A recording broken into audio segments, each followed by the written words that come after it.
Je réitère encore la même pensée, la même chose, que l'écriture n'a jamais condamné le fait d'avoir 2, 3, 4, 5 femmes. Un homme qui veut avoir beaucoup de femmes, il ne commet aucun péché. Mais c'est au contraire la femme qui est condamnée à rester à un seul homme jusqu'à la fin de sa vie. Et une femme qui a 2 gars, 3 copains, 3 maris, ce ne sont pas ses gars ni ses copains, mais ce sont ses clients parce que devant Dieu elle est une prostituée. La femme doit rester fidèle à un seul homme jusqu'à la fin de sa vie. Contrairement à l'homme à qui Dieu donne la pleine permission, la pleine autorisation d'avoir autant de femmes qu'il veut selon lui, les moyens qu'il donne. S'il remplit bien sûr les moyens, c'est-à-dire les critères exigés par les Écritures. Voici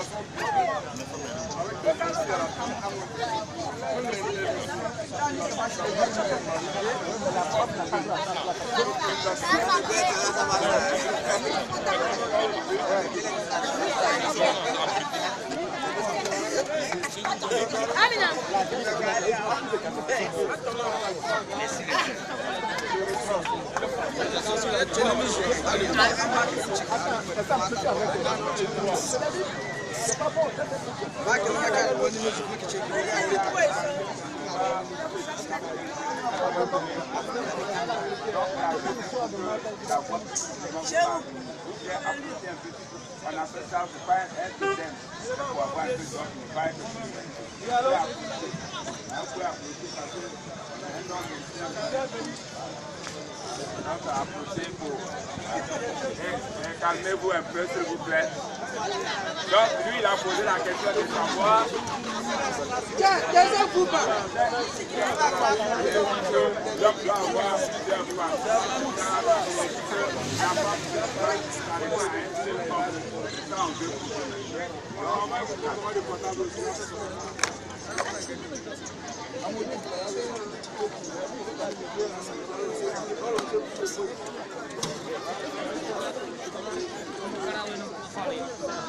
Dans les Écritures, je reprends encore Romains chapitre 7 à partir du verset 1.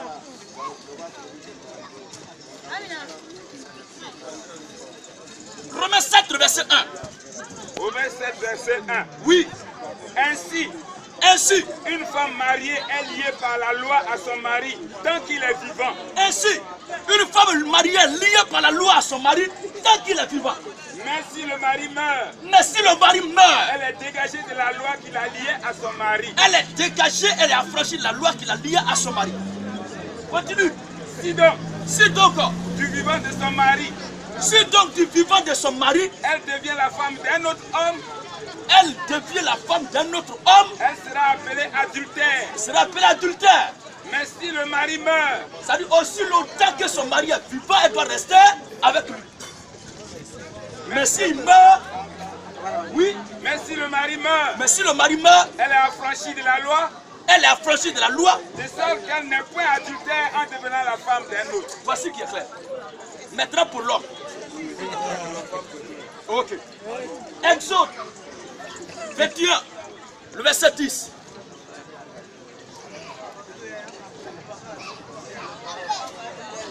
Exode 21, le verset 10. Oui. S'il prend une autre femme, si un homme prend une autre femme, il ne retranchera rien. Il ne retranchera rien pour la nourriture. Non. Exode 21, 10. S'il prend une autre femme, si un homme prend une autre femme, il ne retranchera rien pour la première. Il ne retranchera rien pour la première. À la nourriture. Aux vêtements. Et au droit conjugal. Voilà. Il n'a pas dit de chasser la première s'il prend notre femme. Maintenant, si il n'a pas la possibilité de créer l'égalité, l'équilibre dans le partage de butin entre ces femmes pour garder pour la première, c'est que lui donne de l'habitude qui s'abstient.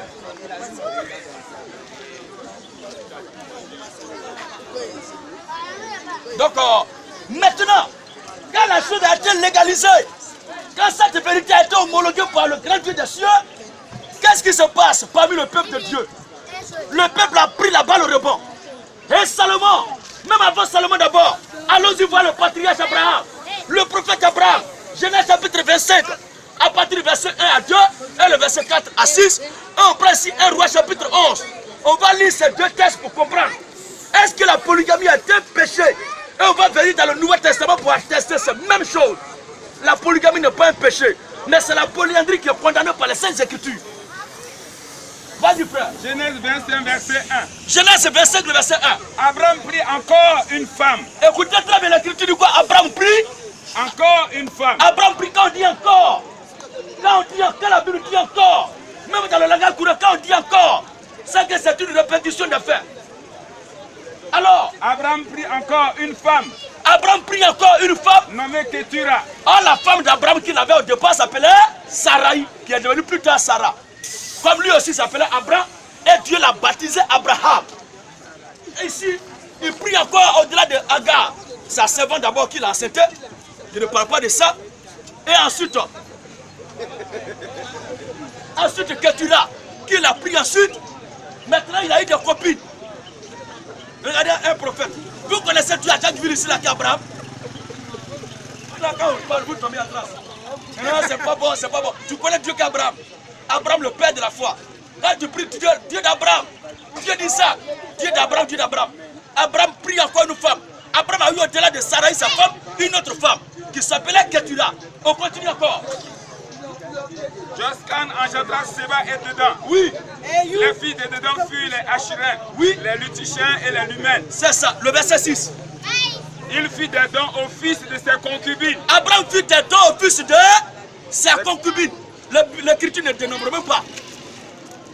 On ne sait pas c'est combien de concubines là. Maintenant, ça c'est un premier cas. On prend maintenant 1 Roi chapitre 11. Le cas du roi Salomon. Le roi Salomon, lui qui est le père, a quelque chose de l'Ancien Testament, de la sagesse. Personne n'est semblable à Salomon. Nul ne le ressemble.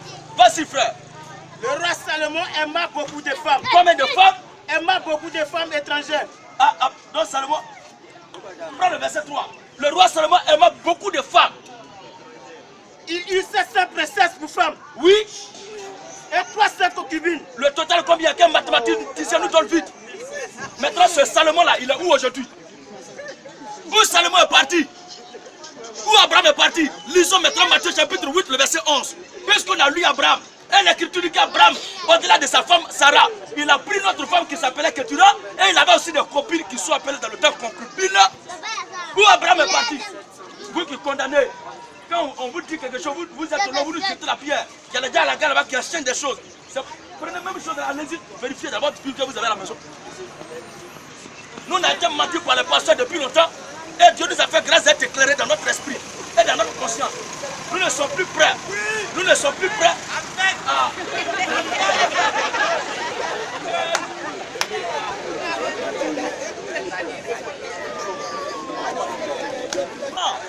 Les femmes aussi.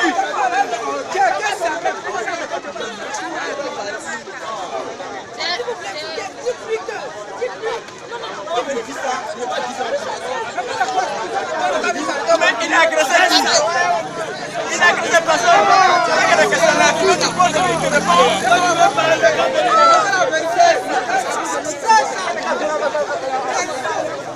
Le gars là, il n'a agressé personne. Il te les questions bien posées. Il te répond depuis la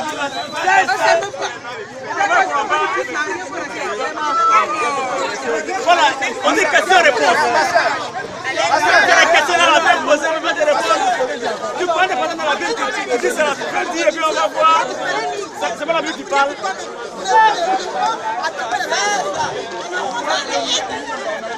Madame, c'est la Bible là. Quand la passage bien, puis on va voir si. Le gars dit, lui il prêche, il dit bon si tu contestes, viens monter tes passages et ensemble là, on va échanger. C'est moi tes passages que c'est la même. Ça va pas à la maison là. Ça me parle à la maison. Si on en parle là, c'est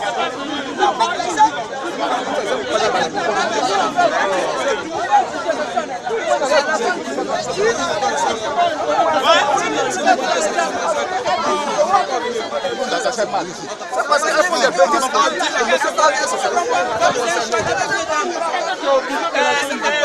Si tu as pas mis, tu as créé 4 gaz. Là-bas. On va parler, on va parler. Maintenant, c'est lui qui est ça Donc on va reprendre. On était donc en train de démontrer que la polygamie n'est pas un péché. Et on a montré dans des versets bibliques dans l'Ancien Testament que l'homme pouvait prendre plusieurs femmes. On a montré dans le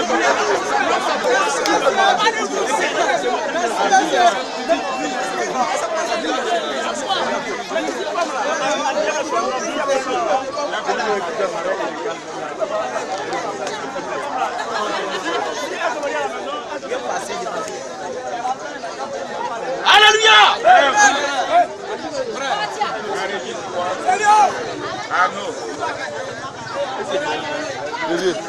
À part la dénomination, vous qui venez d'arriver, qui ne connaissez pas ou qui ne savez pas le débat de fond, nous n'avons rien contre personne. Mais nous disons que les enseignements que vos pasteurs vous dispensent ne sont pas conformes aux Saintes Écritures. Voilà. Voici la preuve.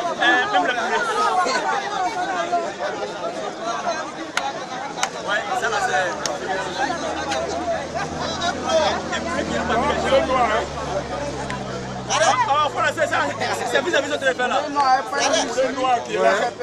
Un poulet qui n'a pas mis les hommes. Et puis il a brassé en rouge. Moi-même, on m'a dit, avant qu'il revienne à Jacquesville ici, on m'a dit qu'il y avait des grands sorciers à Jacquesville ici. Depuis que je suis venu, je leur ai dit que tous les sorciers sont des plaisantins. Aucun d'entre eux ne réagit. S'il y a un sorcier ici à Jacquesville, dites-lui que je dis qu'il est un comédien. Et que son pouvoir qu'il détient est un pouvoir de plaisantin. Si le sait, il va pouvoir bandir à ses funérailles. Très simple. Tous les sorciers sont de faux types.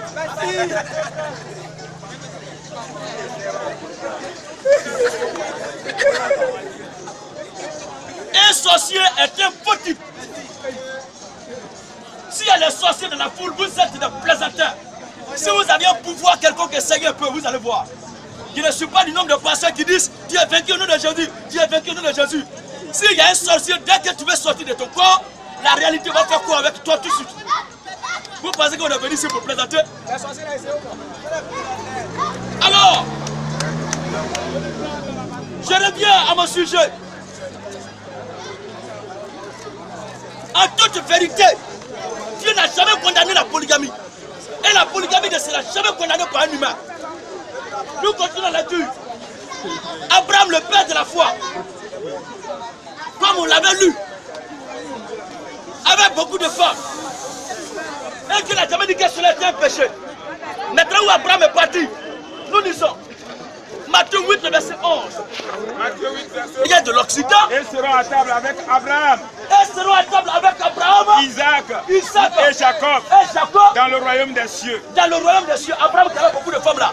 C'est lui qui est le patron aussi là-bas. Vous dites que polygamie est péché. Polygamie est péché.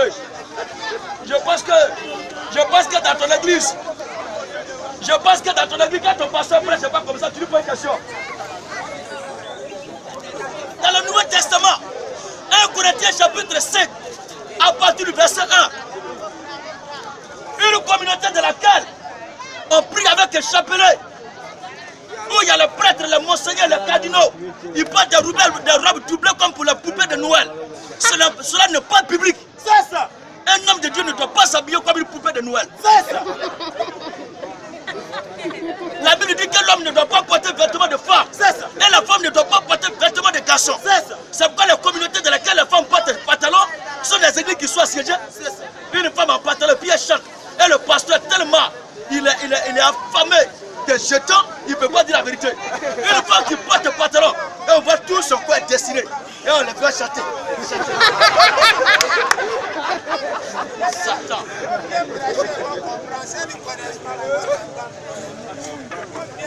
La femme n'a pas le droit de porter pantalon. C'est ça.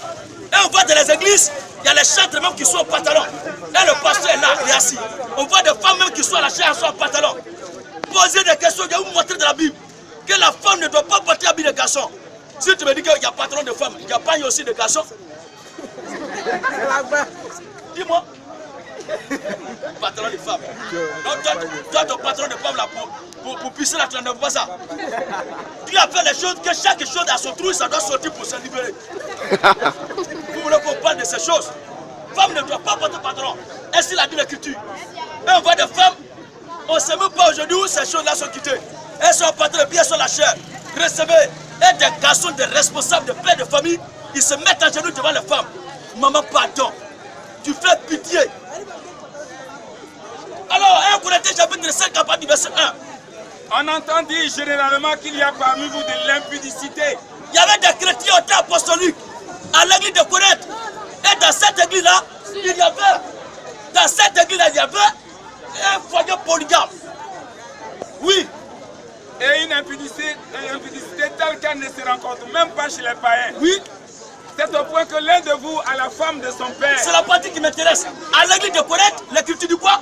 Il y a un des frères, un chrétien de l'église de Corinthe qui a pris la femme de son père. Est-ce que la femme de son père, c'est sa mère? Vous dites que polygamie est péché, mais voici à l'église de Corinthe, un chrétien qui a pris la femme de son père. Mais son père n'a jamais été condamné par Dieu. Parce qu'aucune loi ne dit tu n'auras pas de beaucoup de femmes, tu n'auras pas plusieurs femmes. Mais au contraire, la loi dit tu ne coucheras pas avec la femme d'autrui, tu ne verras pas la nudité de ton père. C'est ce qui est condamné. Alors celui qui a pris la femme de son père, c'est lui qui est condamné. Mais celui qui a plusieurs femmes là, il n'a pas péché. La Bible dit qu'il a pris la femme de son père. Ça veut dire que sa mère, là, son vieux a pris une deuxième femme. Les deux qui aiment les jeunes filles là. Il a pris nous comme ça, Maria, et le jeune frère aussi a récupéré ça. C'est ça qui a envoyé par là. Mais Dieu n'a pas dit que le père qui a pris deuxième là n'a pas commis péché. La polygamie est une bonne chose. Mais c'est le banditisme sexuel qui est condamné. Ça, c'est ce que font les gens qui s'habillent en robe blanche là.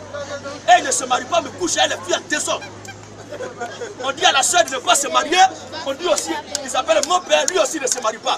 Maintenant, les deux sont au couvent. Oh, le prêtre n'est pas cassé. À part le désordre sexuel, à part. Dieu a dit ne pas bon que l'homme soit seul. Le mariage n'est pas un péché. Mais pourquoi, diable, vous ne voulez pas vous marier? 1 Timothée chapitre 3 à partir du verset 1. 1 Timothée 3, 1. 1 Timothée 3, 1. Cette parole est certaine. Écoutez très bien ce verset. 1 Timothée 3, le verset 1. Cette parole est certaine. Si quelqu'un aspire à la charge d'évêque, on voit les évêques aujourd'hui dans les églises qu'on appelle catholiques. Ils ne se marient pas. Mais voici la loi de Dieu. Voici la parole de Dieu. Là aussi, 1 Timothée chapitre 4 à partir du verset 1 aussi. Oui, on continue bien. Si quelqu'un aspire à la charge d'évêque. Si quelqu'un aspire. Si quelqu'un aspire. Si quelqu'un veut être évêque. Si quelqu'un est un prétendant de la fonction d'évêque. Il désire une œuvre excellente. C'est une bonne chose. Il faut que l'évêque soit irréprochable. Une phrase qui commence par il faut que c'est un impératif. Il faut que l'évêque soit irréprochable. Mari d'une seule femme. L'évêque doit être quoi? Mari d'une seule femme. Donc à l'église, c'est l'évêque seul qui a le droit d'avoir une seule femme. Mais au-delà de l'évêque, le reste est libre. Maintenant, pourquoi l'église catholique, les évêques catholiques là, ne se marient pas? Pourquoi ils ne se marient pas? Tu as dit l'évêque de Jésus doit être marié d'une seule femme. Pourquoi l'église catholique, les évêques ne se marient pas? C'est une manière de se révéler.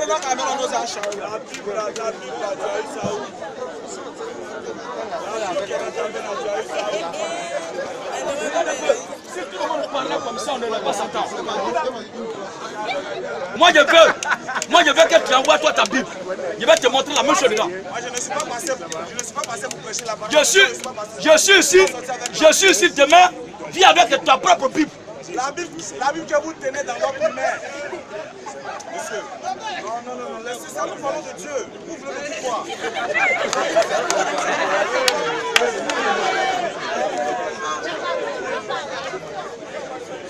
Il y a quelqu'un qui a posé une question qui est là. Il faut calmer, il faut te calmer. La Bible que vous détenez dans votre main, vous l'avez eu aussi.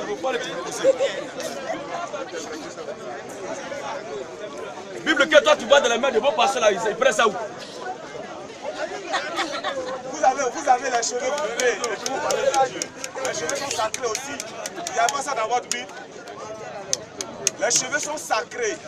Vous avez les cheveux coupés et vous parlez de Dieu. Il n'y a pas ça dans votre Bible. Envoie ta Bible là. Vous êtes maudits par Dieu.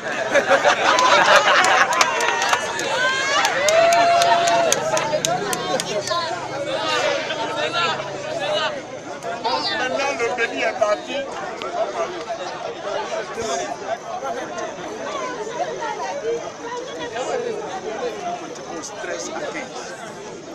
Regardez un peu. Vous voyez, nous ne sommes pas du nombre des ignorants qui ne lisent pas les Écritures à n'importe quelle déclaration qui vont chambouler. Non. Écoutons ce test. Oui, prends le temps.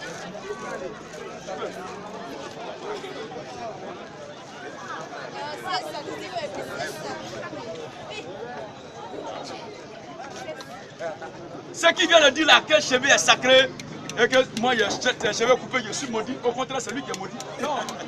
Lisons la Bible. 1 Corinthiens 11, verset 13. Oui. Jugez-en vous-même. Jugez-en vous-même.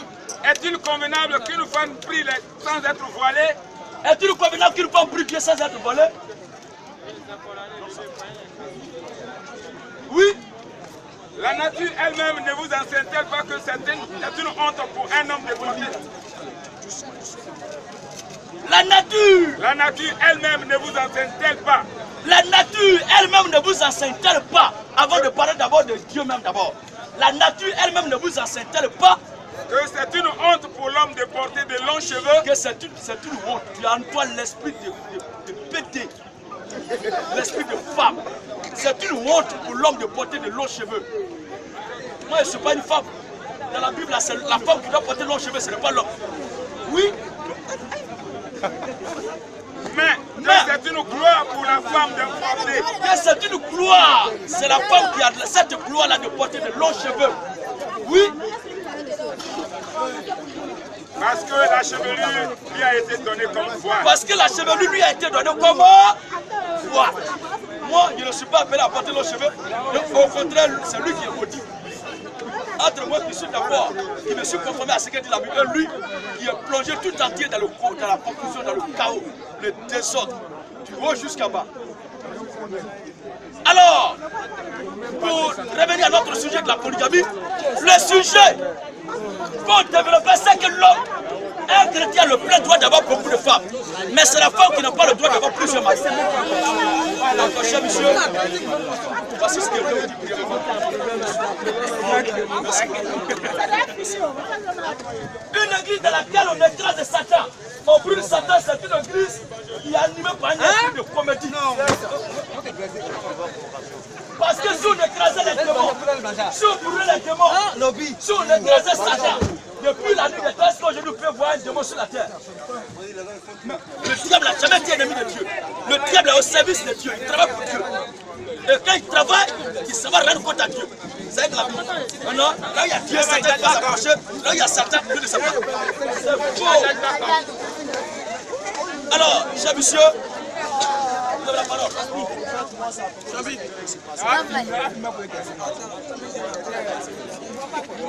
Lui vient de on peut plus de temps. Pour moi, ça ne m'a pas plu parce que au contraire, c'est comme si c'est le moi, j'aurais aimé le casser. Il ne sait pas ce qu'il fait. C'est ce qu'il a fait aussi. Que Dieu nous pardonne. Et au contraire, vous l'avez retourné, il est maudit au contraire. Pour moi, ça ne m'a pas plu.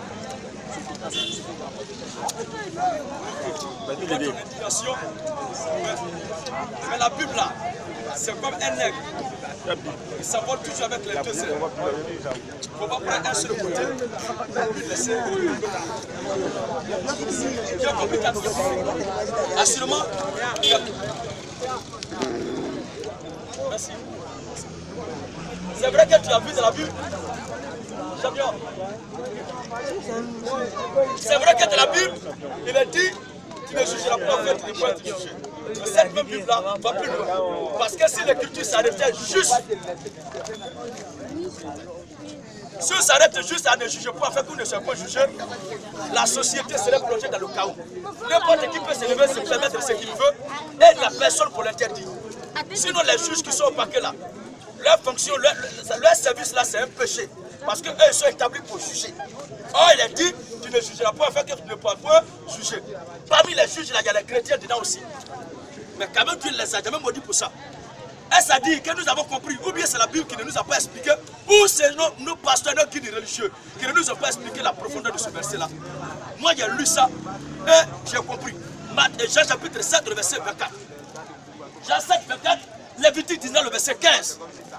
Jean 7, 24, Lévitique 19, le verset 15. On va lire ces deux textes. Et on va terminer. Jean 7, verset. Mais si on bosse, allez-y pour ceux, si vous allez faire la même chose. Oui, non, j'ai entendu ça là-bas. Jean 7, oui. verset 24. Jean 7, 24. Ne jugez pas selon l'apparence. Voilà. Mais jugez selon la justice. Si on s'arrête juste à dire ne jugez pas, enfin, vous ne soyez pas jugé, on est mort. Ça veut dire que je suis là, je peux rentrer dans ta maison, piller ta maison. Et toi, cette loi-là va te condamner si tu me protèges ou même tu m'attrapes. Parce qu'il a dit ne jugez point, afin que vous ne soyez point jugés. Vous comprenez? Je peux me lever aussi, prendre ma machette et couper la tête des gens. Et aucune loi ne pourra m'arrêter. Parce qu'il a dit ne jugez point, afin que vous ne soyez pas jugés. Vous comprenez? Mais ce qui ne doit pas être jugé a été bien détaillé. L'Écriture dit ne jugez pas selon l'apparence. Ne jugez pas selon l'apparence.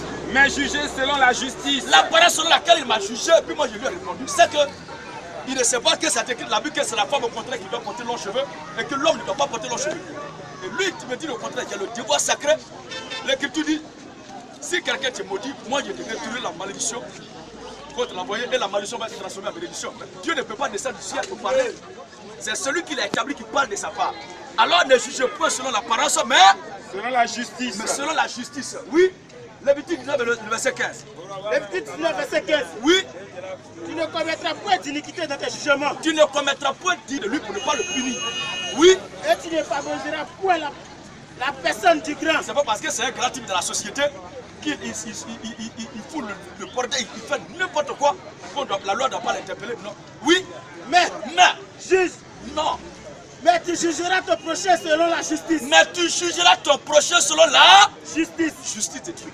Alors moi j'ai pris la parole qui dit que c'est l'homme qui ne doit pas porter longs cheveux, mais la femme doit porter longs cheveux. Et lui il me dit cela. Alors je retourne ça simplement. Je suis simple.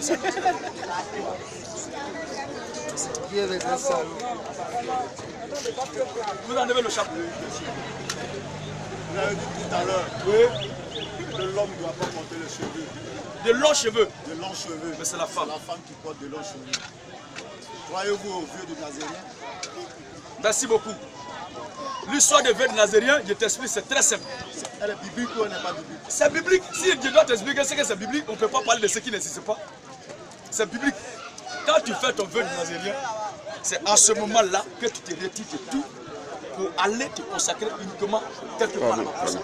Mais dès que le temps arrive et que tu dois rentrer maintenant dans le sanctuaire, l'Écriture dit que tu dois raser ta tête et tes cheveux là doivent être coupés avec tous les sacrifices que tu as apportés. Voilà. Est-ce que tu peux définir le vœu de Nazérien? En faisant le vœu de Nazérien, tu peux définir qu'est-ce que le vœu de Nazérien? Parce que Jésus a fait le vœu de Nazérien en gardant ses cheveux. Et elle est biblique. Bon, donne-moi le passage où c'est écrit. Non, mais si je ne me rappelle pas, c'est pas pour temps. Vous pouvez le répondre, vous en savez plus. Non, monsieur. Non, monsieur.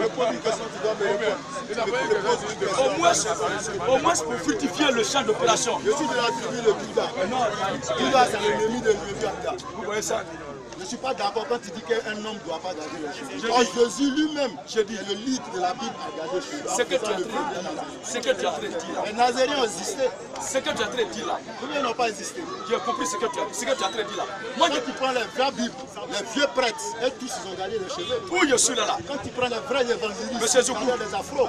Monsieur Zoukou. Désolé, monsieur. Monsieur Zoukou. Vous voyez, les gens sont arrêtés là, ils écoutent ce que tu as dit. Ils écoutent. À côté un principe très simple qui va vous permettre de détecter les faux pasteurs, les faux croyants, les menteurs de la société. Acte 17, le verset 11. Acte 17, verset 11. Acte 17, le verset 11. Ces Juifs avaient des sentiments plus nobles que ceux de Thessalonique. Ces Juifs avaient des sentiments plus nobles que ceux de Thessalonique. Ils reçurent la parole avec beaucoup d'empressement. Il est beau, il est bien, il est agréable que quelqu'un parle. Il parle. Mais quand il dit tu as dit, il faut qu'il soit en mesure de tailler cela, au moins par un seul test ou une seule preuve publique. Ce qui veut dire que Jésus a gardé de longs cheveux, il a fait ceci, cela. S'il a pris le test pour nous dire, est-ce que ça c'est pas là? C'est pas là. C'est très simple. Oui. Ils examinaient les Écritures pour voir si... Oui, vas-y. Il reçut la parole avec beaucoup d'empressement. Ils prêtaient attention à ce que les gens disaient quand ils Ils prêchaient. examinaient chaque jour les Écritures. Ils examinaient chaque jour les Écritures. Pour voir si ce qu'on leur disait était exact. Pour voir si ce qu'on leur disait était exact. Ce qui vient de dire là, que lui, il est de la tribu de Juda. Lui, tribu de Juda. Non, faut pas confondre Judas Iscariot et Judas. Non.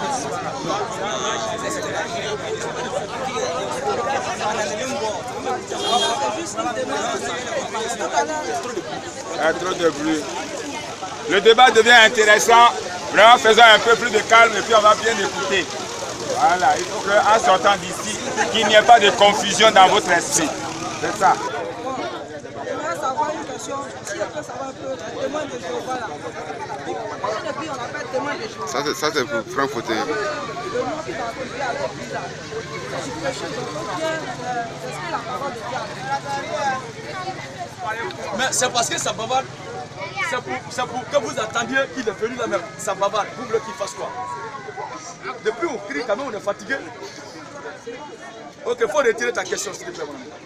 Il était de passer tout à l'heure, vous avez parlé, on n'a pas attribué un nom à une église. Bon, je vais revenir un peu là-dessus. Et les témoins de Jéhovah, ils ont attribué un nom, on appelle ça les témoins de Jéhovah. Bon, je veux savoir un peu, bon, le nom qu'ils ont attribué à l'église, c'est du péché ou bien c'est écrit dans la Bible. Est-ce que ça va un peu, si vraiment, non, les témoins de Jéhovah là, si c'est un nom qu'on va attribuer. C'est déconseillé après avoir percé un sachet de dos, de laisser comme ça. Sinon, c'est quelqu'un mal dessus. Non, il y a d'autres qui disent qu'il y a des ce qu'il a fait. Ok. Regardez très bien. Le fait même qu'ils se font appeler témoins de Jéhovah, c'est un problème. Ça veut dire qu'ils sont en retard, ce sont les gens qui doivent être actualisés. Ils doivent faire une mise à jour spirituelle. Oui. Maintenant, pourquoi aujourd'hui les témoins de Jéhovah? Champion. Est-ce qu'on s'écoute? Vous pouvez m'écouter? Laissez les on dit là.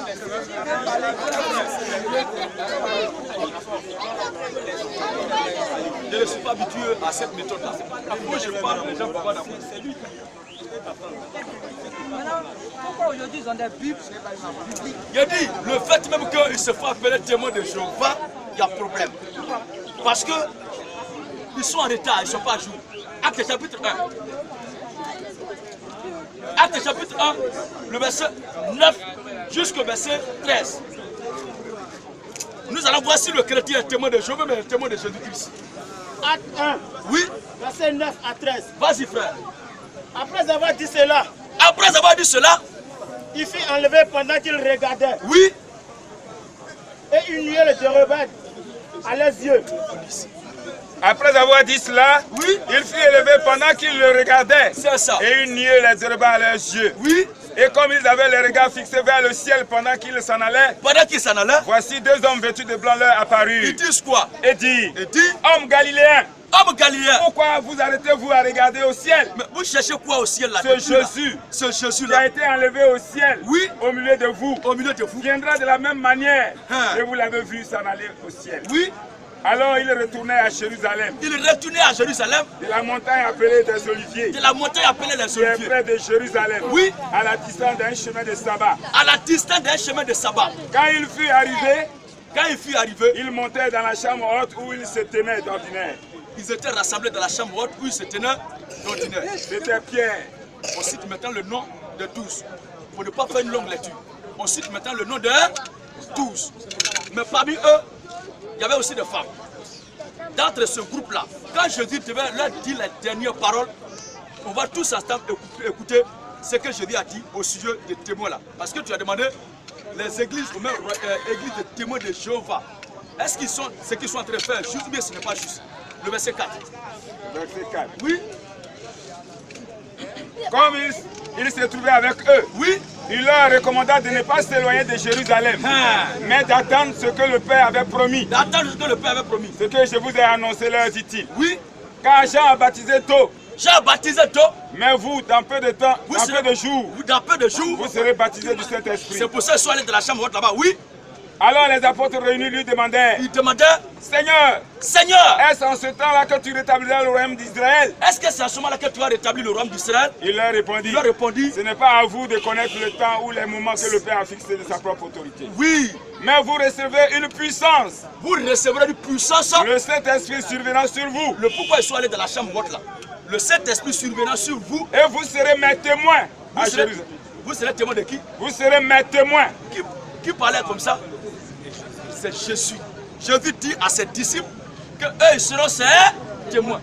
Donc, sous l'aide de la grâce, là, nous les chrétiens, nous sommes témoins de Jésus-Christ, ne sont pas témoins de Jéhovah. Alors, si quelqu'un nous dit au 21e siècle qu'il est témoin de Jéhovah, on va lui dire seulement de plier ses bagages et de retourner sur la montagne de Sinaï pour être disciple de Moïse. Tellement simple que ça. Donc, tous les témoins de Jéhovah doivent faire une mise à jour spirituelle. Oui? Oui, vas-y. C'est quelle église qui a été créée? Bon, comment on a fait la police? C'est quelle église d'abord? Je ne sais pas que la question est un peu libre. Mais la question n'est pas lourde, mais tu n'arrives pas à formuler exactement. Je ne sais pas si tu veux dire quelle est la première église au monde ou bien quelle est la véritable église que Jésus reconnaît.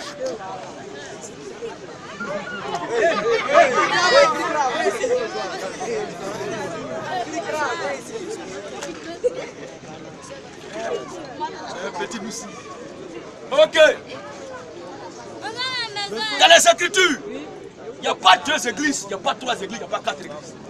C'est avec l'avènement de l'église catholique romaine.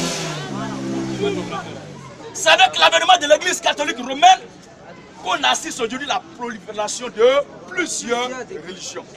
Sinon, je te fais un problème très historique et aussi court.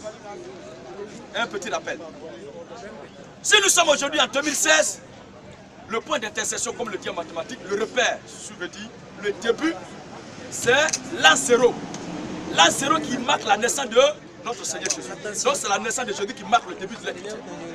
Après la naissance de Jésus à l'an 0, la Bible dit qu'il a commencé son ministère à l'âge de 25 ans. Plus tard, il a travaillé. Il a disparu d'abord à 12 ans. monsieur, il a tout compris. Comme ça, après, bavarder, parce que Dieu, vraiment, il a bien compris. Donc, à l'an 30, il a commencé son ministère et il est mort à l'an 33. C'est la même année-là qu'il a été enterré, ressuscité d'entre les morts. Mais, quand Jésus devait quitter la terre, Matthieu chapitre 16, le verset 15 à 17. Matthieu 16, 15 à 17. Et on prend 1 Corinthiens chapitre 3, le verset 9 jusqu'au verset 13. On va lire ces deux textes. Avant de lire d'abord la Bible, je vais poser une question. On laisse ça là d'abord. Non, on va passer là-dessus. Une question d'abord. Est-ce qu'on fait une relation Ça dit, je regarde quelqu'un pour sa vie. Non, si vous avez... Non, j'arrive, je vais expliquer.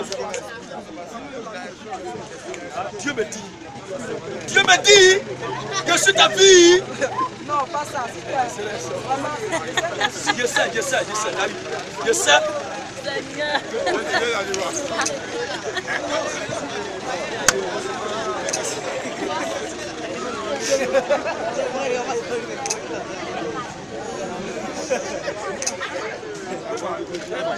Tous les sorciers de Jacquesville sont des bandits. C'est ça. Non, mais ici, il y a un sorcier. Il faut regarder qui est sorcier. Parce que Jésus, avant de. Quand il va venir, c'est qui tu es. S'il y a un sorcier, s'il y a un sorcier, il n'a qu'à manifester son pouvoir de sorcellerie. Alors, le Seigneur Jésus,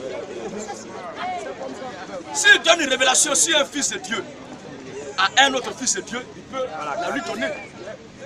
Mais telle que la chose se fait dans les églises là, Dieu me dit qu'il y a quelqu'un ici qui va voir son bac. Regarde un peu la prophétie. Il y a quelqu'un ici qui va voir son bac. Qu'il se lève maintenant, je vais prier pour lui. Qu'il se lève, je vais prier pour lui. Bon, la prophétie dit, il y a quelqu'un ici. Et de façon miraculeuse, comme par enchantement, il y a au moins 4 candidats au bac dans la salle. Or, la prophétie a dit, il y a quelqu'un ici qui doit avoir son bac. Quelqu'un au plus bien singulier. La prophétie, il y a quelqu'un ici qui va avoir son bac. Comment Dieu ne peut pas connaître le nom de son enfant? Dieu vient faire quelque chose pour toi et il ignore ton nom. Avant de continuer, acte 13. Acte 13, le verset 1 à 2. Regardez comment le Saint-Esprit travaille. Acte 13, 1 à 2. Regardez comment le Saint-Esprit travaille. Une prophétie de qui dit, il y a quelqu'un ici, il y a quelqu'un ici, il y a quelqu'un ici. Dieu ne connaît pas mon nom. Mon propre Père est un humain limité dans le temps et l'espace. Quelqu'un de qui, ça dit, Dieu n'inspire pas, il ne tue pas instruction. Mais Dieu de qui tous est instruction, il ne peut pas oublier le nom. Si mon Père qui dit instruction de Dieu ne peut pas oublier mon nom, il dit, il y a quelqu'un ici, il y a quelqu'un ici. Oui, acte 13, le verset 1 à 2. Il y avait dans l'église d'Antioche Il y avait dans l'église d'Antioche des prophètes et des docteurs. des prophètes et des docteurs. Barnabas, Siméon, appelé Niger, Lysius de Cyrène, Manaën, qui avait été élevé avec Hérode, oui, le tétrarque, le Saul. Pause maintenant. Maintenant, qu'est-ce qui va se passer? Pendant qu'il servait le Seigneur, dans leur ministère, et qu'il jeûnait, priait, le Saint-Esprit dit, la révélation va tomber. Le Saint-Esprit dit, mettez-moi à part Saul et Barnabas. Il n'a pas dit, il y a quelqu'un ici que vous devez mettre à part. Mais Dieu descend par la puissance de son esprit et de façon précise. Il dit le nom des deux serviteurs qu'il a choisis, il doit avoir mission. Tu vois un peu cela? Même dans l'Ancien Testament, encore une autre preuve. Ésaïe 45. Ésaïe 45, le verset 3 jusqu'au verset 4. Nous ne sommes pas comme vos pasteurs. Dieu me dit, quand on parle, c'est qu'il y a une preuve. Le Seigneur, je dis que lorsqu'il prêchait toujours, il disait, il est écrit, puisqu'il a dit au commencement était la parole était avec Dieu, la parole était Dieu. Si un serviteur de Dieu capte la parole de Dieu pour dire quoi que ce soit, c'est un imposteur notoire. Ésaïe 45, le verset 2 à 3. Je marcherai devant toi. Oui. J'aplanirai les chemins montueux. Je romprai les portes d'airain. Et je briserai les verrous de fer. Oui. Je te donnerai des trésors cachés. Des richesses enfouies. Afin que tu saches que je suis l'Éternel qui t'appelle par ton nom. Je suis l'Éternel qui t'appelle par quoi? Par ton nom. Par ton nom. Il ne dit pas quelqu'un. Comment Dieu peut appeler dire à quelqu'un ici? Il y a quelqu'un qui doit voyager. Et on voit au moins 6 personnes qui se lèvent pour voyager.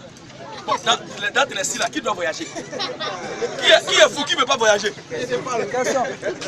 Non, il ne faut pas aller comme ça. La première question que tu as posée là, je reviens là-dessus maintenant. Je sais qu'à chaque fois que je parle, il y a des ouvertures, mais il ne faudrait pas qu'on évolue comme ça. Pour ne pas ajouter d'autres questions. Matthieu chapitre 16, le verset 15 à 17. Et vous? Oui. Là dit Jésus. Qui dites-vous que je suis? Simon-Pierre répondit. Tu es le Christ. Le Fils du Dieu vivant. Le véritable manifesté en chair. Oui. Jésus reprend la parole. Lui dit, il dit à Simon, tu es heureux. Simon, fils de Jonas. Car ce n'est pas la chair. Et le sang. Qui t'ont révélé cela. Oui. Mais c'est mon Père. Qui est dans les cieux. Qui t'a révélé, qui t'a filé le secret, le mystère caché. Maintenant, moi, qu'est-ce que je te dis? Et moi. Je te dis que tu es Pierre. Et sur cette révélation qui dit que je suis là, je bâtirai mon église. Je dis à quoi? Je bâtirai quoi? Je bâtirai mon église. Des églises? Mon église. Il dit mon église. Maintenant, on doit se poser la question. Quelle est cette église que Jésus a bâtie aujourd'hui? On ne se pose pas cette question. Tu veux travailler? Viens Jésus. Tu veux voyager? Viens Jésus. On ne se pose même plus de questions.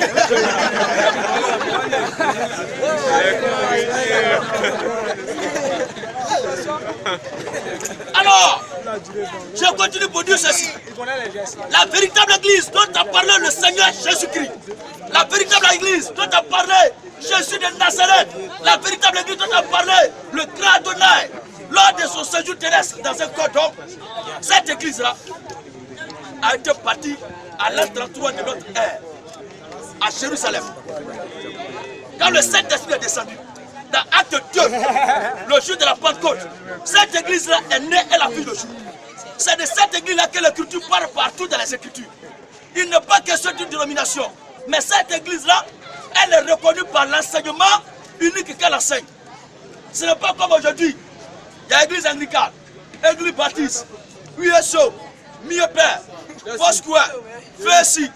Dans peu de temps, il y a des églises qui vont s'appeler aussi RHDP. D'autres vont être FE ou bien PDC, puisqu'ils ont fait tout maintenant pour être FESI. Comment on appelle ça? Estudiantine est devenue aujourd'hui une autre église. FESI, Fédération Ivoirienne des Églises Évangéliques. Mais où on s'en va avec tout ça? Maintenant, ils ont créé aussi Messi. Ils ont créé aussi Fezaxi. Maintenant, qu'est-ce qui va rester? Ils ont récupéré tout. Et c'est dans l'ancêtre qu'on trouve les pasteurs de district, les pasteurs auxiliaires, les pasteurs adjoints, les pasteurs sono. J'arrive, mon ami.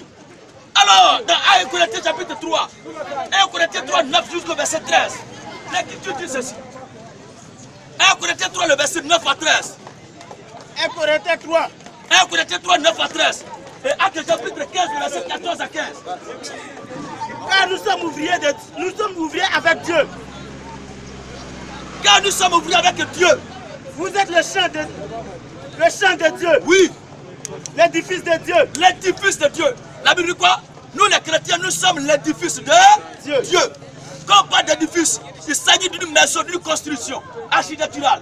Maintenant, celui qui a le mandat de construire cet édifice, cette maison, il reçoit l'ordre d'abord de contacter un architecte.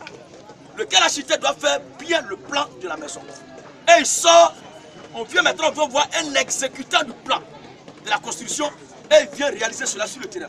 Si toi et moi, lui, l'autre, nous sommes appelés à construire la même maison. Hein? Le matin, quand tu es passé, tu as mis la fondation avec la première équipe. Si nous tous, nous avons le même contrat, tu es fatigué, tu allais te reposer, que moi, il vient l'après-midi. Tu dois faire quoi? Pardon? L'autre partie de la même construction. Et si il laisse ça pour aller construire ailleurs? Donc on ne doit pas aller ailleurs. Or, c'est ce que nous constatons aujourd'hui. Les apôtres qui sont nos pères de la foi, nous avions tous le même contrat de bâtir l'édifice du Seigneur, de bâtir la maison du Seigneur. Et ils ont posé les fondations leur temps. Nous ne devons pas laisser cette fondation-là pour aller bâtir ailleurs une autre fondation. Si nous le faisons, nous sommes des individus qui avons renié nos pères de la foi. Et un enfant qui n'a pas de père spirituel est sans repère. Et quelqu'un qui n'a pas de repère retourne en enfer. Aussi simple que ça. Alors, on va terminer le texte. Oui. Quand nous sommes ouvriers avec Dieu. Oui. Et vous êtes le champ de Dieu. Vous êtes le champ de Dieu. L'édifice de Dieu. L'édifice de Dieu. Selon la grâce de Dieu qui m'a été donnée. L'apôtre Paul dit, selon la grâce de Dieu qui m'a été donnée. J'ai posé le fondement. J'ai posé le fondement. Comme un sage architecte. J'ai posé le fondement, le substantif n'a pas dit un fondement. Mais le fondement de l'église universelle a été posé par l'apôtre Paul et ses contemporains apostoliques primitifs en son temps. Maintenant. Et un autre bâti dessus. Un autre bâti dessus. Mais chacun prenne garde. Mais chacun prenne garde. Mais chacun prenne garde. Mais que chacun prenne garde. Que chacun prenne garde. À la manière dont il bâtit dessus. À la manière dont il bâtit dessus. Car personne ne peut poser un autre fondement. Vous comprenez? Personne ne peut poser un autre fondement. Voilà. Il dit ça va.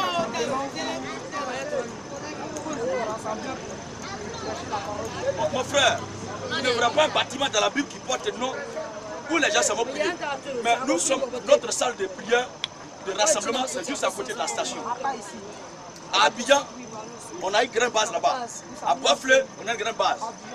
À Abidjan. C'est mieux de voir un frère à côté. Non, le Seigneur Jésus n'a jamais indiqué publiquement aux gens où il habite. Il faut être prudent. Non, il a dit vers la station. Maintenant, si tu veux savoir, on va te donner ça en détail. On ne sait jamais. Oui, oui, c'est vrai, tu peux le voir. D'accord, il y a compris.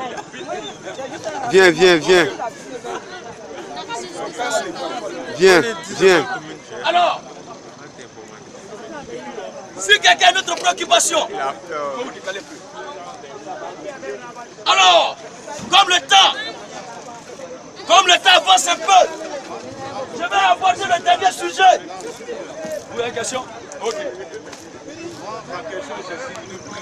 haute voix, il est bon de prier à basse voix. Ce que je sais, c'est que le chrétien n'est pas un bouddhiste. Il faut te reculer avec lui. Et petit. Ce que je sais, c'est que le chrétien n'est pas un bouddhiste. Il faut prier comme un bête en Canarie. Le chrétien doit prier à haute voix. Seulement, il faut être sage. Si tu dois dans le salon des gens, il ne faut pas les emmerder. Maintenant, celui qui dort dans le salon des gens, J'arrive. celui qui dort dans le salon des gens, Oui. et il est censé appuyer. Oui. Il prie doucement, basse voix. Là, j'arrive. Là, il est contraint. Maintenant, quand nous nous rassemblons maintenant en tant que chrétiens pour prier ensemble, mais là, un enfant de Dieu doit libérer sa voix. Même le Seigneur Jésus-Christ lui-même, la Bible dit, il a prié jusqu'à ce que sa sueur devienne du mouvement du sang. Il doit prier. Et la Bible dit, je vais lever la voix et parler.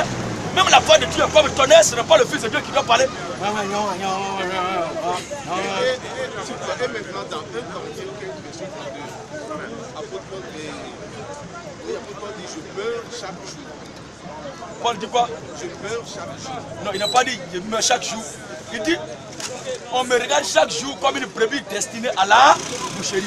C'est à cause de l'évangile de Christ. Ok, à cause de l'évangile de Christ, on nous met à mort chaque jour. Lisez Corinthiens chapitre.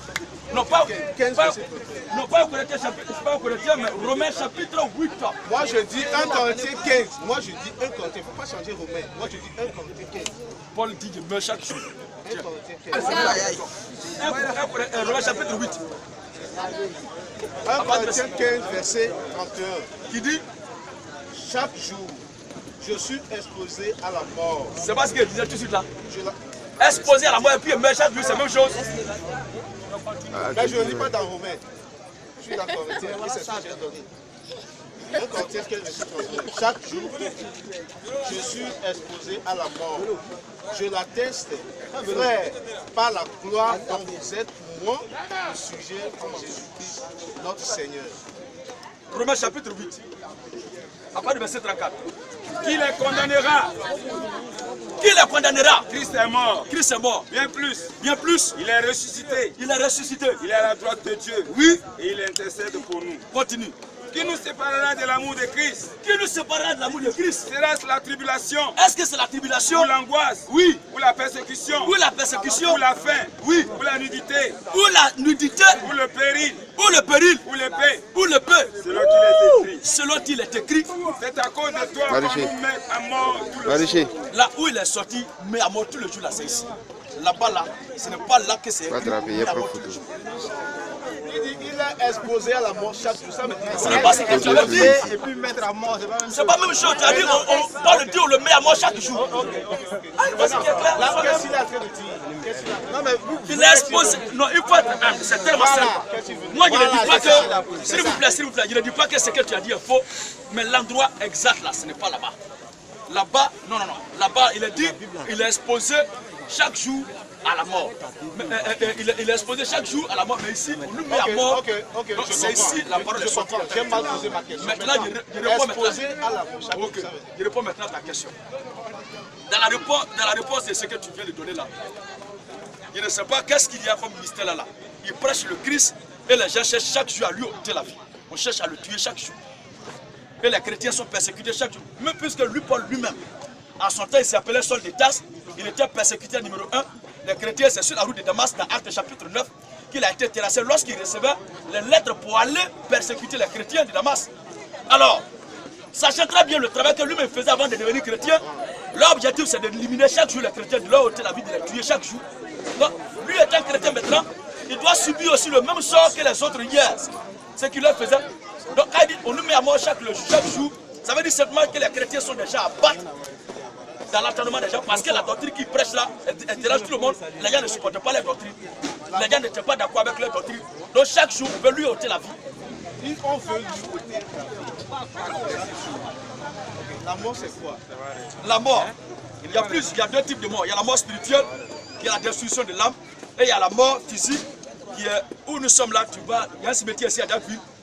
Là-bas, là, ceux qui sont là-bas, ils sont morts. La mort, c'est de disparaître sous le soleil, disparaître de la terre des hommes. Ça, c'est la mort physique.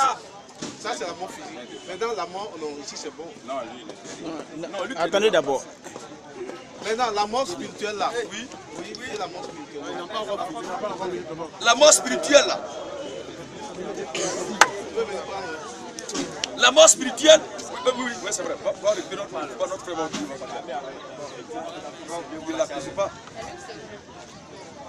La mort spirituelle, il s'agit le fait d'être brûlé après tout cela dans le feu de la géhenne. C'est-à-dire que ton corps physique va disparaître et ton âme, ton esprit qui est en toi là-bas va. L'âme ne meurt jamais. Démonstration. L'âme ne meurt jamais. Démonstration. Non, si c'est que je connaissais, j'allais dire, tu peux aller chercher en même temps. Mais moi, je dis que l'âme ne meurt jamais. Non. Pourquoi? L'âme est Dieu. Dieu dit, il est à l'intérieur du Dieu. L'âme est Dieu. L'âme ne meurt jamais. Moi, je vous dis, l'âme ne meurt jamais. Ce que tu viens de dire là, je pense que la sincérité en soi n'est pas une garantie de la vérité. L'âme ne meurt jamais. J'arrive. Tu as été déclaratif, mais tu n'as pas été démonstratif. Non, écoute-moi, mon ami. Tu as été une déclaration, peut-être que c'est comme ce que les gens disent chaque jour qu'on a l'habitude d'entendre la police. C'est que femme veut Dieu veut bien être toi, Dieu t'aidera. On entend ça, mais on ne peut pas prouver ça bibliquement. Donc là, vous me dites que l'âme meurt. Aïe. Il va te parler, il va te lire. Maintenant, qu'est-ce qu'il y a à l'intérieur de nous? J'arrive. Il te dit ce que tu n'arrives pas ça. Il va te montrer quoi. C'est tellement simple que ça. Il va te montrer maintenant. Romains, après chapitre 20, le verset 11. Après chapitre 20. Ne l'écoutez pas, écoutez le verset ici. On va lire ça. Ça, c'est photo. Tu étais ici là. Tu étais ici avec une dignité, honneur et respect. Tu allais là-bas. Il y a des gens qui fument la place d'honneur.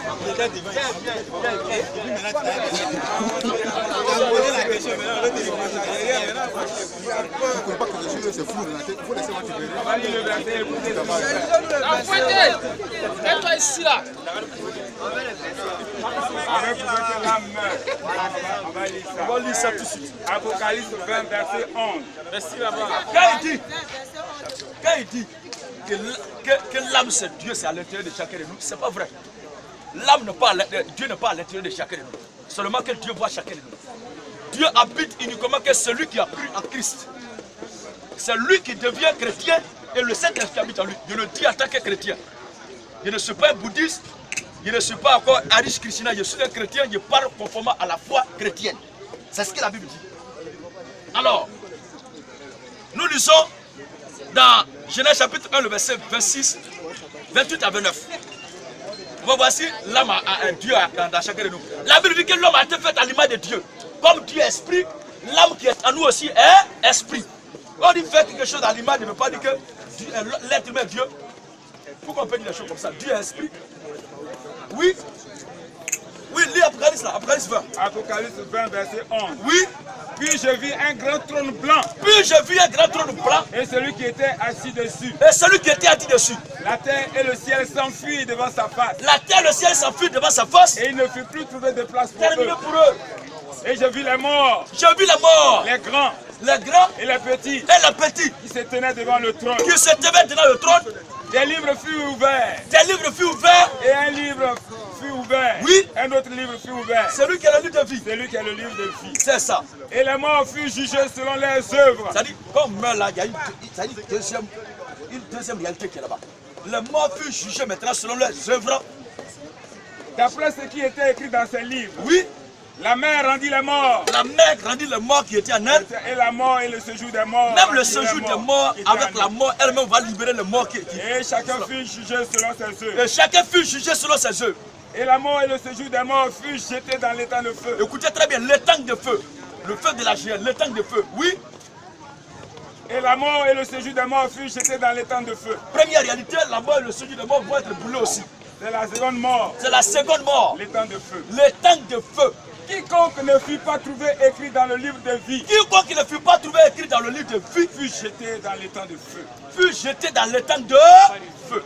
L'Écriture a précisé c'est la seconde mort. Ce n'est pas moi qui ai inventé ça. Comment on peut dire l'âme c'est Dieu? C'est quelle Bible qui dit ça? Si quelqu'un de la foule, si quelqu'un a ce verset là, merci. Merci pour la complémentarité. Merci pour la complémentarité. Nous ne sommes pas des individus remplis de recueil, même si l'individu n'est pas avec toi, mais ce qu'il dit est vrai, il faut reconnaître ça. Viens, viens. Oui. Oui. Merci beaucoup. Et si nous sommes là pour être édifiés, on n'est rien. Ma première question. S'il vous plaît, écoutons le doyen. Ma préoccupation, il y a deux préoccupations. La première préoccupation, c'est le baptême par aspersion. Deuxième baptême, par immersion. Il y a des églises qui prônent le baptême par aspersion, et d'autres églises qui prônent le baptême par immersion. Alors donc, je voudrais savoir, vous en tant que chrétien, je voudrais savoir qu'est-ce qui est le vrai baptême. Ça c'est la première question. Deuxième question, c'est que, est-ce que pour être baptisé, on a besoin des enseignements? Ou bien si tu crois et que tu es sauvé, tu peux être baptisé. Quatrième question, qu'est-ce que c'est que le baptême? Ok? Ok, vous restez là, on va poser. Votre question, vos questions me donnent à réfléchir un peu sur l'état de votre esprit. Vous devez être beaucoup versé dans la lecture des Écritures. Oui, mais je commence tout de suite par là où vous avez terminé. Qu'est-ce que le baptême? Le baptême, la Bible dit, est l'engagement d'une bonne conscience en vertu, qui est, ça dit, l'extériorisation du contrat intérieur que l'être humain a pris devant Dieu pour dire le message divin qui m'a été prêché, la bonne nouvelle qui m'a été prêchée là, je suis d'accord avec ça. Alors pour extérioriser cette résolution intérieure, tu t'engages dans les eaux du baptême pour manifester cela. Alors le baptême, c'est le passage de la vie de pécheur à la vie de chrétien, de la vie de souillure à la vie de pureté, de la puissance des ténèbres à la lumière divine. Vous comprenez? Maintenant, comment ce passage se fait? Comment le baptême se fait? Le mot baptême est tiré du grec, de par sa définition étymologique, qui veut dire baptizo. Baptizo veut dire immerger. D'après la poussée d'Archimède qu'on a étudié tous en troisième, s'il m'abuse encore, lorsqu'un corps est immergé, aucune partie de ce corps ne doit flotter à la surface de l'eau. Vous comprenez? Alors, si baptizo veut dire plonger, il ne peut pas être question de quelqu'un qu'on va prendre l'eau pour asperger. Quand on dit baptiser par aspersion, ça veut dire que poisson doit vivre dans le désert. Ça ne peut pas se faire. Donc baptiser, par sa définition, veut dire déjà immerger. Exemple de baptême. Matthieu chapitre 3, à partir du verset 6 jusqu'au verset 10. On prend aussi Actes chapitre 8, le verset 28 jusqu'au verset 34. On va lire ces deux textes. Oui, Matthieu 3. À partir du verset 1, lis d'abord le verset 1. En ce temps-là parut Jean-Baptiste. En ce temps-là parut Jean-Baptiste. Prêchant dans le désert de Judée. Prêchant dans le désert de Judée. Il disait. Repentez-vous. Repentez-vous. Car le royaume des cieux est proche. Le verset 5 maintenant pour continuer. Il faut qu'on sache d'abord qui était en train de prêcher, c'est pourquoi il y a lu ce. Les habitants de Jérusalem. Les habitants de Jérusalem. De toute la Judée. De toute la Judée. Et de tout le pays des environs de Jourdain. Oui, des environs du Jourdain. Se rendaient auprès de lui. Donc Jean-Baptiste au Jourdain d'abord, qui il était, et puis les gens venaient là-bas. Ils se rendaient auprès de lui. Et confessant leurs péchés. Confessant leurs péchés. Et se faisaient baptiser par lui dans le fleuve du Jourdain. Se faisaient baptiser par lui dans le fleuve du... Pas dans un gobelet. Pas dans un baptistère. Les choses semblables aux piscines où plongent les gens. Autant de Jésus, il y avait des piscines à Jérusalem, il y avait des piscines de Bethesda, piscines de Siloé. Mais nulle part un serviteur de Dieu n'a baptisé dans la piscine. Le baptême chrétien authentique se fait dans l'eau naturelle, pas dans l'artificiel. Notre Dieu siège dans la nature. Ce qui est fabriqué des mains d'homme, là, Dieu n'est pas dedans. Oui. Mais voyant venir à son baptême beaucoup de pharisiens oui. et de sadduciens, il leur disait. Le verset 11. Oui. Moi, je vous baptise d'eau. Moi, je vous baptise d'eau. Pour vous amener à la repentance. Pour vous amener à la repentance. Mais celui qui vient après moi est plus puissant que moi. Celui qui vient après moi est plus puissant que moi. Et je ne suis pas digne de porter ses souliers. Oui. Lui, il vous baptisera du Saint-Esprit. Il va vous baptiser du Saint-Esprit. Il continue du feu. Il a son vent à la main. Il a son vent à la main. Il nettoiera son air. Oui. Et il amassera son blé dans le grenier. C'est ça. Mais il brûlera la paille dans un feu qui ne s'éteint point. C'est de ce feu-là qu'il est question. Ceux qui ne vont pas croire. Continue. Alors Jésus vient de la Galilée au Jourdain vers Jean. Voici cette personnalité que Jean-Baptiste a décrit, a loué, a fait ces louanges-là. Maintenant, on va parler de cette personne-là. Alors Jésus vient de la Galilée au Jourdain auprès de Jean-Baptiste. Pour être baptisé par lui. Voici le Seigneur lui-même qui se déplace pour se rendre auprès de Jean-Baptiste pour te faire baptiser. Mais l'église catholique, les Romains, remplis d'orgueil, une bande de gueulards, remplis d'orgueil notoire de ne pas s'humilier, se rendent au pied des serviteurs de Dieu pour se faire baptiser. Mais eux, ils sont tellement grands, ils ne peuvent pas aller en brousse. Alors le baptême par aspersion a été créé par les Romains. Ce n'a pas été public. C'est le catholicisme romain. C'est moi qui ai besoin d'être baptisé par toi et tu viens à moi. Hein? C'est moi qui ai besoin de... Jésus lui répondit. Jésus lui répondit. Laisse faire maintenant. Laisse faire maintenant. Car il est convenable que nous accomplissions ainsi tout ce qui est juste. Voilà. Et Jean ne lui résista pas. Qu'est-ce que Jean fait? Dès que Jean eut été baptisé, dès que Jésus eut été baptisé, il sortit de l'eau. Il sortit de l'eau. Ne peut sortir que celui qui était entré. Mais c'est pas vrai. On dit le sorti de la maison, c'est qu'il était entré de la maison. Donc, alors, Jésus sortit de l'eau. Donc le baptême se fait par immersion, pas par aspersion.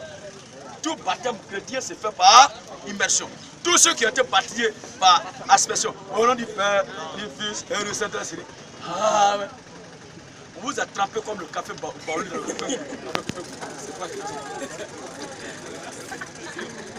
Cadeau!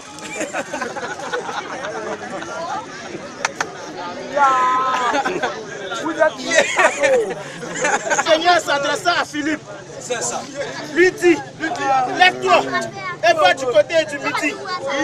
Sur le chemin qui descend de Jérusalem à Gaza, celui qui est désert, il se leva et partit. C'est long. Pour abattre le verset 36, on va aller plus vite. Il s'agit là de l'évêque éthiopien et de l'évangéliste Philippe. Chemin faisant, il a commencé à évangéliser l'individu. Maintenant, comme il continuait les chemins, il rencontrait de l'eau.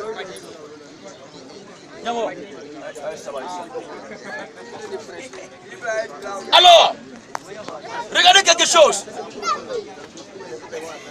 Quand il dit, est-ce qu'on doit être enseigné d'abord avant d'être baptisé? Il y a un élément de réponse dans ce test-là. L'unique éthiopien qui croise l'évangéliste Philippe, et lui parle du Seigneur chemin faisant. Sur la route là, il a pris combien d'années pour l'enseigner? Il lui a donné quel coup? Il a composé comment pour être baptisé? Mais sur le champ, en même temps là, comme il continuait le chemin, il rencontrait de l'eau. Oui. Et l'unique qui dit à Philippe, voici de l'eau. Voici de l'eau. Qu'est-ce qui m'empêche que je sois baptisé? Voici de l'eau. Qu'est-ce qui empêche qu'il soit baptisé? Oui. Il y a des questions. Philippe dit. Il y a des questions. Philippe lui dit. Si tu crois de tout ton cœur. Si tu crois de tout ton cœur, n'a pas dit si tu as fait le coup de baptême, les catéchumènes, catéchisme. Abat le coup de baptême. Abat les catéchumènes. Abat les catéchismes. Abat les enseignements. Un enfant qui n'est pas allé à l'école déjà, et tu lui donnes des coups. Tu vas l'évaluer avant qu'il ne soit inscrit. Les gens qui ont eu le bac, là, ils vont finir d'abord être en première année à l'université avant de partir. Les gens qui sont admis au bac cette année-là, les bacheliers là, ils vont d'abord prendre les enseignements de la première année à l'université, et c'est quand ils seront maintenant admis qu'ils vont aller à l'université. Non. C'est celui qui va d'abord à l'école là qui commence les cours. Il faut que l'individu naisse d'abord avant de recevoir une quelconque éducation. Même l'éducation, même la varie par rapport à l'âge. Un bébé de 2 semaines, de 3 mois, tu ne peux pas lui donner de la nourriture solide. Sinon, tu vas le tuer. Pour dire, à chaque âge, il y a ses réalités. Donc les enseignements viennent d'abord après le baptême. Mais on prêche l'évangile à la personne. Oh, je suis en train de prêcher aujourd'hui, celui qui a cru. Demain même là, son baptême est possible. Celui qui dit qu'il croit ce soir et que demain son baptême, je vais le baptiser au nom du Seigneur Jésus-Christ. Il va au ciel. Direct. Il est sauvé que quelqu'un qui va prier, jeûner à l'église, où les gens parlent là comme des cabris.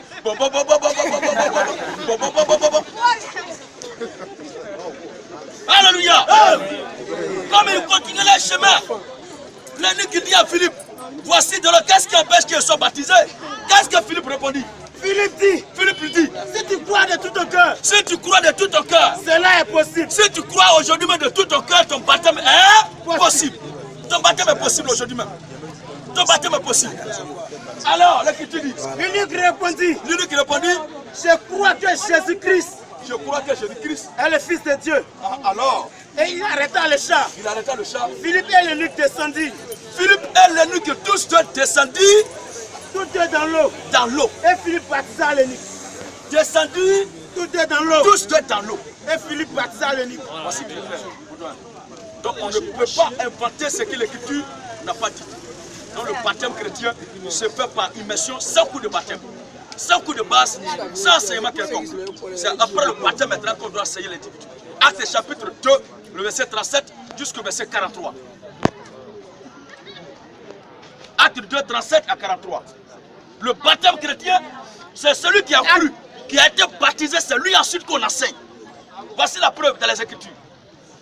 Après avoir entendu ce discours, même l'ordre donné par le Seigneur Jésus-Christ, Matthieu 28, le verset 19 à 20.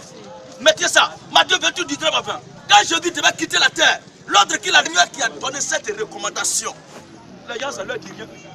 Le plus important, c'est l'église de mon papa, de ma maman. C'est de mener une affaire d'empire familier. Oui. Acte 28, 19. Acte 28, 19. Matthieu. Il a dit Matthieu 28, 19. Allez. Faites de toutes les nations des disciples. Oui. Les partisans. Oui. Au nom du Père. Ensuite. Du Fils. Oui. Et du Saint-Esprit. À la fin maintenant. Et enseignez-les. Il n'a pas dit baptiser ou enseigner, mais baptiser et enseignez-les. C'est une conjonction de subordination. S'il vous plaît. Baptiser et enseigner pour dire on pouvait baptiser avant d'enseigner comme on pouvait enseigner avant de baptiser. Si c'était où? Mais c'est faux, c'est une obligation. On doit d'abord mettre la foi au monde avant de lui donner une éducation quelconque. Donc l'homme qui est païen doit d'abord entrer à Christ par les eaux du baptême en recevant la vie éternelle, étant intégré maintenant un membre véritable du corps de Christ. Il peut recevoir maintenant les enseignements bibliques. Vous comprenez? Alors dans Acte 2, les disciples ont respecté, ils ont exécuté l'ordre donné par le Seigneur. Qu'est-ce qu'il fit à l'état? Après avoir entendu ce discours, Simon Pierre a prêché l'évangile le jour de la Pentecôte, alors qu'ils étaient 120 de la chambre haute. Quand le Saint-Esprit descendait, Simon Pierre est sorti pour prêcher l'évangile. Ils étaient 120 de la chambre haute. Lis le verset 13 de Actes chapitre 2 à 14, 13 à 14. On va voir le nombre de ceux qui étaient là. Mais d'autres se moquaient et disaient, oui, ils sont pleins de vin doux. Acte 1, 13 à 14, plutôt.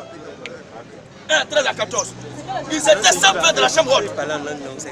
Quand il fut arrivé, il montait dans la chambre haute où il se tenait d'ordinaire. Il montait dans la chambre haute où il se tenait d'ordinaire. C'était Pierre, Jean, Jacques, André, Philippe, Thomas, oui, Barthélemy, Matthieu, Jacques, fils d'Alphée, Simon le Zéleur et Jude, fils de Jacques. Oui. Tous d'un commun accord persévéraient dans la prière. Tous d'un commun accord persévéraient dans la prière. Avec les femmes. Et Marie. Mère de Jésus. Et avec les frères de Jésus. Ensuite, continue. En ce jour-là. Pierre s'éleva au milieu des frères. En ce jour-là, Pierre s'éleva au milieu des frères. Le nombre de personnes réunies étant d'environ 120. Le nombre de personnes réunies avant que le Saint-Esprit descende, ils étaient environ 120. Ils étaient 120. Maintenant, quand le Saint-Esprit est descendu dans Acte 2, 37 jusqu'au verset 43, nous allons voir quelque chose. Le même jour que le Saint-Esprit est descendu, Simon Pierre a prêché l'évangile. Après avoir entendu ce discours, oui, ils eurent le cœur vivement touché. Et il dit à Pierre, aux autres apôtres, hommes frères, que ferons-nous? Qu'est-ce que nous devons faire maintenant pour être sauvés puisque nous sommes condamnés? Qu'est-ce que nous devons faire pour être sauvés? Pierre leur dit, repentez-vous, et que chacun de vous soit baptisé au nom de Jésus-Christ. Et que chacun de vous soit baptisé au nom de Jésus-Christ. Pour le pardon de vos péchés. Alors tous ceux qui étaient baptisés dans les titres de Père, Fils et d'Esprit, vous mourrez, vous irez en enfer. Direct. Le baptême chrétien se fait au nom du Seigneur Jésus-Christ. Oui. Et vous recevrez le don du Saint-Esprit. Vous recevrez le don du Saint-Esprit. Car la promesse est pour vous, Oui. et pour vos enfants, et pour tous ceux qui sont en aussi grand nombre que le Seigneur notre Dieu les appelle. Le même jour maintenant. Et par plusieurs autres paroles, Oui.